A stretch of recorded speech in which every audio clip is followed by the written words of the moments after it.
Hello, welcome to our program, Digital Slide Review and Sign Out. I'm Dr. Lewis Hassel, coming to you from the University of Oklahoma Health Sciences Center, where I'm professor of pathology. Our program is part of the Digital Anatomic Pathology Academy, and that is a joint venture between the Digital Pathology Association, which offers free membership to trainees and pathologists in the developing world, as well as Path Presenter, a wonderful educational platform that allows us to use digital slides very easily. Our cases come from both the files at the University of Oklahoma as well as from the publicly available slides on Path Presenter. And these digital slides will be available to you, and a link to that digital slide review is available in the notes. So our patient today is a 45-year-old woman who has noted somewhat irregular uterine bleeding, and she's been found to have a thickened endometrial stripe. Well, that's a fairly common annotation in the materials we receive, and so I thought I'd just take a minute and talk about what causes a thickened uterine stripe on ultrasound or on MRI or other study.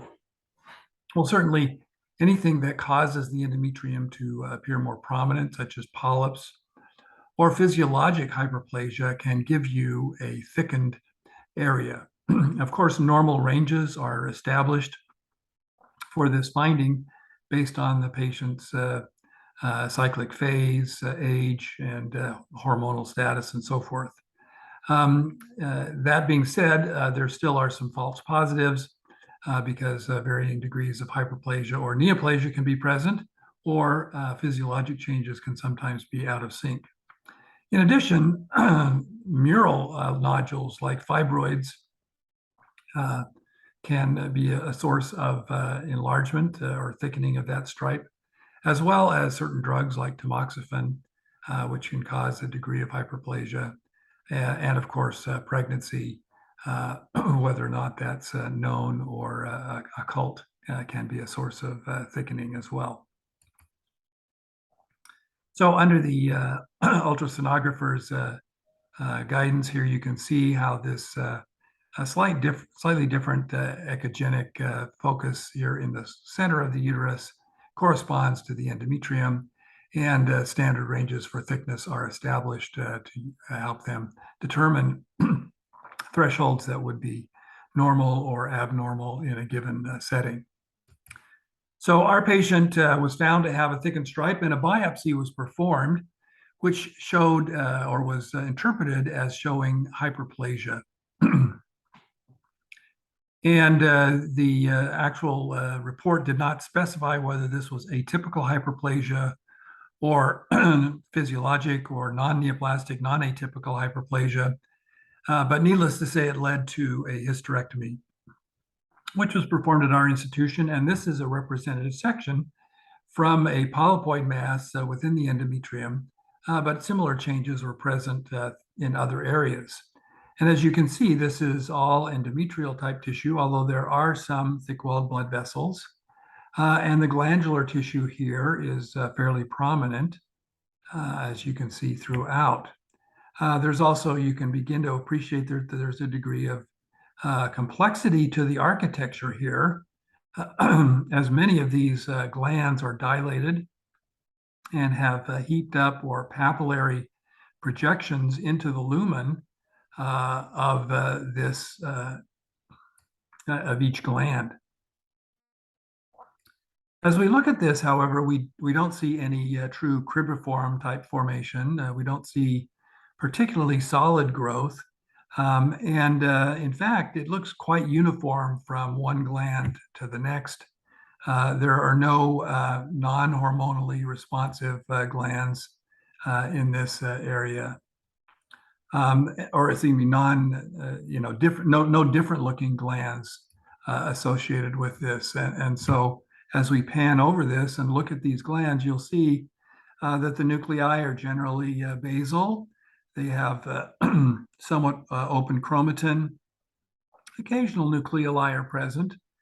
So you might think that there's a degree of atypia here as a possibility. In addition, they're fairly closely spaced. And certainly they meet the criteria of glands being greater than 50% relative to the stroma. However, as you'll recall, the criteria for diagnosis of endometrial intraepithelial neoplasia requires not just that there be a certain mass and that there be a gland to stroma ratio greater than 1 to 1. There also is the requirement that the epithelium within the glands appear different than other epithelium. And really about the closest we could come is this little area here, where it looks as though there's maybe a slight difference between these hyperplastic glands and these surface glands here. So this is an apparent hyperplasia, but the glands having this appearance look very secretory. This is the pattern that a secretory endometrial gland might show relative to the surrounding tissues. A lot of dilatation of the lumen and so forth. So what are the circumstances in which secretory changes can be superimposed in hyperplasia? And it's important to note that secretory changes can truly be physiologic and still mimic preneoplastic hyperplasia. And so this is a very challenging area. We see it sometimes in area stellar reaction and other circumstances. And secretory changes can also be present in cases of low-grade endometrial carcinoma. Typically, however, in this situation, the secretory changes are not those of a late secretory pattern endometrium, but rather of an early secretory endometrium with watery cytoplasm, vacuoles, and that clearing of the cytoplasm rather than this papillary type of hyperplasia that we've noted. And so if we want to distinguish between a physiologic and a potentially preneoplastic, the key features are cytologic atypia, proliferative activity, and architectural abnormalities that go beyond those of parallel glands with complex architecture. And of course, it's important to make this distinction because management will be quite different. Well, I felt in this case that we had architectural abnormalities, but not quite to the level of atypical hyperplasia. Maybe we had a little variation in cytology between those normal glands. It wasn't really well established.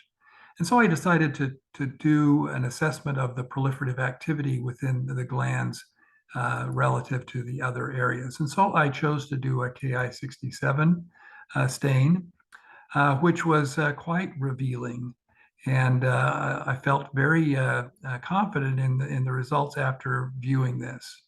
So as we can see here, there are a number of positive staining cells, but as I looked around, it became evident to me that the proliferative activity was entirely in the stroma. And as you look at these glandular tissues, every single gland is entirely negative. There is no proliferative activity in these glands.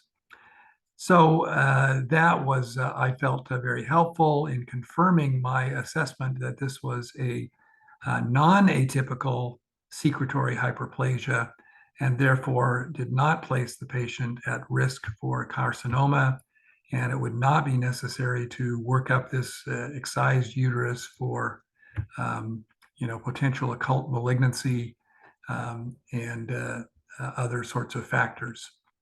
So given that supportive bit of information, we made a final diagnosis of secretory hyperplasia of the endometrium without atypia and reported that to our clinicians as the final outcome of this very instructive case.